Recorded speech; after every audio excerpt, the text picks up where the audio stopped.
Assalamualaikum warahmatullahi wabarakatuh. Salam sejahtera bagi kita semua. Jadi pada kesempatan kali ini kami dari kelompok Simerbak IoT ingin mempresentasikan proyek kami tentang Smart Monitoring System pada bibit padi kering dengan integrasi IoT. Di sini kami beranggotakan saya sendiri, Radit Satria Haryadi, lalu ada Gibran Reza Al-Ghazali, dan Ihsan Lisanul Arifin. Yang pertama latar belakang, kami mengambil desa Bodeh yang berlokasi di Kecamatan Bodeh, Kabupaten Pemalang, dengan beberapa permasalahan atau sejarah, yaitu terdapat penurunan pada tren jumlah rumah tangga petani, lalu faktor usia petani yang dominan di atas 45 tahun menghambat inovasi dan penerapan teknologi, sehingga konversi ke bibit padi kering menjadi solusi ekonomis untuk daerah tersebut. Ditambah harus adanya monitoring dalam integrasi IoT agar lebih maju lagi. Dan permasalahannya dapat disimpulkan sebagai 3 poin. Yang pertama, rumah tangga usaha pertanian di Pemalang turun, faktor usia petani yang dominan di atas 45 tahun, lalu bibit padi basah yang tidak optimal, sehingga harus dikonversi ke bibit padi kering. Usulan kita yang pertama, konversi bibit padi basah menjadi bibit padi kering. Terus yang kedua, integrasi dengan IoT. Terus yang ketiga, otomasi yang bertujuan memperhatikan pertumbuhan bibit padi kering agar tumbuh secara optimal. Terus ini merupakan gambar umum sosial proyek kita agar dapat mengoptimalkan pertumbuhan kecambah dari bibit kering dan otomasi penyiraman dan monitoring sistem. Terus ini adalah waktu timeline kita saat melaksanakan InnoVillage. Untuk roadmap inovasi, yang pertama itu ada survei dan pengamatan, yang kedua kita lanjut ke penelitian, kemudian membuat prototype atau prototyping, kemudian kita mengimplementasikannya ke desanya, kemudian ada evaluasi dan sosialisasi.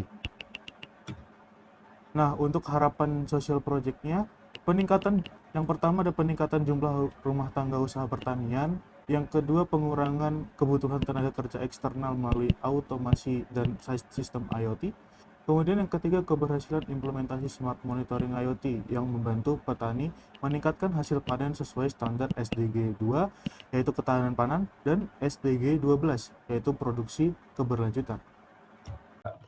Ya. Pertanyaan pertamanya Pak, apa kendala yang dialami ketika menanam bibit padi kering di Desa Bodeh, Pak?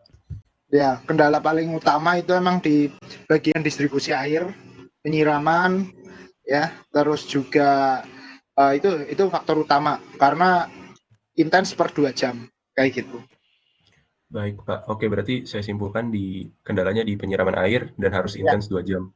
Nah terkait usulan ide kami ini, memang ada proses penyiraman otomatis yang bisa diatur sesuai kemauan gitu. Misalkan mau 2 jam sekali penyiraman, itu kemungkinan besar bisa. Dan ini bakal diintegrasiin sama sensor-sensor seperti kelembapan tanah, sensor pH tanah, terus nutrisi air dan pupuk gitu. Jadi dia bisa memonitoring dan kemungkinan petani di sana tuh bisa melihat lewat HP, Pak.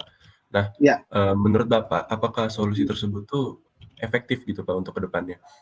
Iya, kalau bisa mensolusikan satu hal di bagian penyiraman air yang sesuai dengan kelembapan tanaman, kayak gitu ya, kelembapan tanah, media, itu udah sangat solusi karena ini menjadi sebuah pertama kalinya ya nanti pertama kalinya karena saya udah ya maksudnya ini ya ke Jawa Timur, ke Jawa Barat kayak gitu belum ada kayak gitu ya, inovasi ini belum ada makanya. Oke Bapak, baik.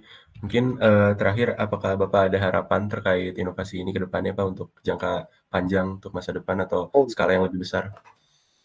Harapan saya sangat-sangat ada untuk kedepannya, yaitu bahwa kedepannya bibit kering ini menjadi sebuah hal prioritas utama untuk petani karena saya sebagai petani bibit padi siap tanam yang menggunakan ada dua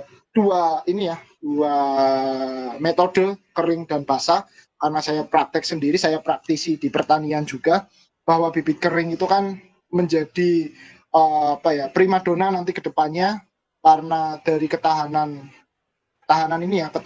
bibitnya itu luar biasa, lebih baik bisa sampai meningkatkan produktivitas padinya itu bisa sampai 30 sampai 50% ya.